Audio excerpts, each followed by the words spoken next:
guys, and welcome to The Real Road. Thank you for tuning in. So this is my second episode about surviving actors. I went to the event and had an amazing time learning loads of things, going to workshops and seminars by casting directors, agents, all different kinds of people within the industry. If you guys watched my last vlog, you'll have seen all the things that I got up to. If you haven't, I suggest you watch that one before you watch this one, just so you know exactly what I'm talking about. This is going to be the tips, tricks and advice episode of all the things that I learned while I was at Surviving Actors this year. Cool. I'm going to give you some general surviving actors advice now. First of all, they are no longer called surviving actors. So since the event ended and now, they have changed their name to Actors Expo Pro, which I'm pretty sure is to do with making it more of an encompassing brand, because they also do like an Actors Expo Pro exhibition in America as well. So I'm guessing they're going for a brand name across the board. But yeah, basically they're called Actors Expo Pro now. So if you're looking for them on social media and stuff, that's what you're going to need to look for. Secondly, you do want to get there early, okay? Get there early. If you're looking to go to the one-to-one interviews, whether it be with like agents or casting directors or just general career advice, there will be a line as soon as you get in, because people who've been before know that is where you want to beeline for, because there are only a certain number of spaces available. So people will immediately dive in to queue for that. And also the Meals for Monologues will literally be the first place that everyone goes to sign up. Like this year, it was completely and utterly full. I mean, every single slot was full within 5 minutes of the door opening, okay? So there's a reason why there's a queue outside the event before the event opens, and that is because people have planned what they want to do. So my advice to anyone who's attending future events would be to thoroughly go through the program that they have on their website and decide what you want to go to do. Then figure out how early you're going to need to arrive before the doors open. Bring coffee and warm food and snacks and a coat, because it's always in February. So bring warm things and probably an umbrella to wait outside, so that when you get in, you know exactly kind of where to go to.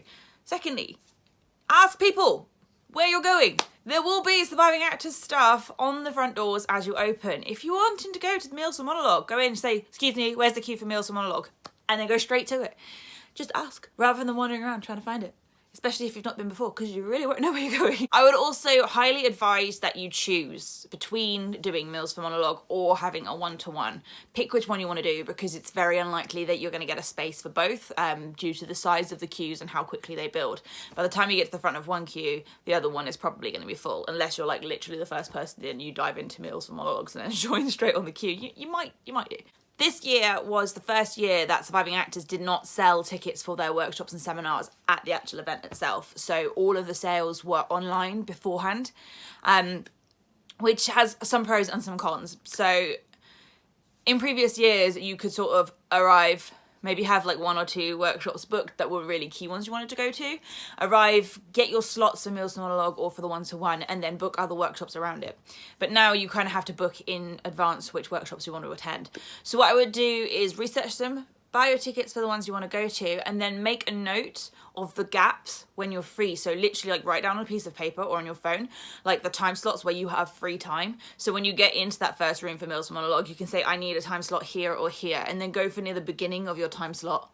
This year they were done in half an hour. So they had, I think, 6 people every half an hour to go in front of the casting directors. So you just say, "I've got a workshop booked, could I go in this time slot here, maybe first or second?" And then hopefully you won't miss the start of the next seminar or workshop that you have to attend. So that would be some advice I would have on day-to-day logistics. I always take food with me too, because I'm there all day. I mean, granted, I do the social media takeover, so it's very, very busy and I kind of don't stop the entire time. But if you want to get the most out of the event, especially if you're going to a lot of workshops and seminars, I would say take a packed lunch with you. There is a cloakroom where you can kind of leave like coats and bags and stuff, so you can always pop your lunch like in there and then go and get it later when you want to eat it, which will give you time to go around all of the stalls as well as going to and from the workshops all day, which would be very cool. The last piece of advice I'm going to share with you today is another really important one. It doesn't matter if you don't have an agent, because you should be working to kind of create your own work and getting yourself out there and being proactive anyway. So kind of don't freak out if you haven't got a good agent. Keep working, work on your own projects, get together with some friends, do some stuff, and then use that to kind of try to push forward and get yourself an agent so that they can then approach casting directors to get you into the room. If you're going to contact casting directors yourself, they say basically don't just message them all the time, especially if you have nothing new to say. So maybe like once every 3 months or something, if you're in a show or if you've got a new film, then you can drop them an email and just be like, hi, this is new here, would you like to come and see my show? I've got a screening, I would love to get you comp tickets, that kind of thing. Don't just sort of message and be like, hi, have you got any jobs for me? Do you have any roles you think I might suit? Because firstly, they get millions of emails, so they're not going to reply because they don't have time. Secondly, that's just kind of annoying because it's like someone just sort of walking into a head office and going, hi, can I have a job? And they're going to be like, who are you?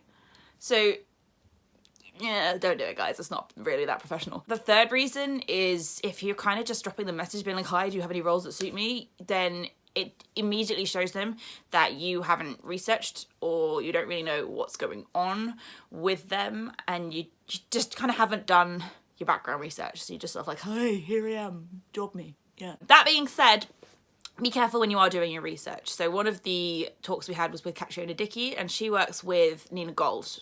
If you're an actor, you probably know who Nina Gold is. If you don't, you should go do some research. But basically, she said that the majority of things out there on the internet about what they're doing and what they're casting are not true, or they're just sort of like hearsay or speculation, or it's old news and that what was happening isn't happening anymore. So don't always trust these things online, like what you're reading, and submit yourself or email them about a role to do with that you think you're perfect for, because they may not even be casting it and it's just going to frustrate them. I would only say ever get in touch with casting directors regarding a role you think you'd be perfect for that they're casting if you 100% know that they're casting it, which means they're talking about casting it, or you know someone who's been in for that show already and they've kind of told you this casting director has just seen me for this show, and you might want to get in touch because you're like, oh, I've read this book and I know that character. But just be really careful what you email in as and when and where. The best thing would be to do your own work and invite them to come and see you and just kind of get to know them in that way rather than being pushy. Yeah. Yeah, so that's pretty much the advice I'm going to give you guys for what I learned in Surviving Actors. They're probably the key and most important points. But most of all, just like enjoy yourself, like really enjoy it and have a good time. My last piece of advice I will give to you is enjoy your life as well as your career. I know a lot of you probably like me will feel like your career is your life, but you do have a life and you have a career. So just don't forget to live your life whilst you're chasing your career, because you could get to like 45, 50, have your big break and realize you've wasted the first half of your life just sort of waiting. And yeah, just like live your life as well. Don't put everything on hold to go after your career. Go after your career fiercely and live too. You'll be tired, but it'll be worth it. Thanks for watching, guys. I hope you enjoyed this episode, and I hope you enjoy watching lots of more. If you haven't already, do hit the little subscribe button down there. I would love to hear your thoughts and things in the comments below.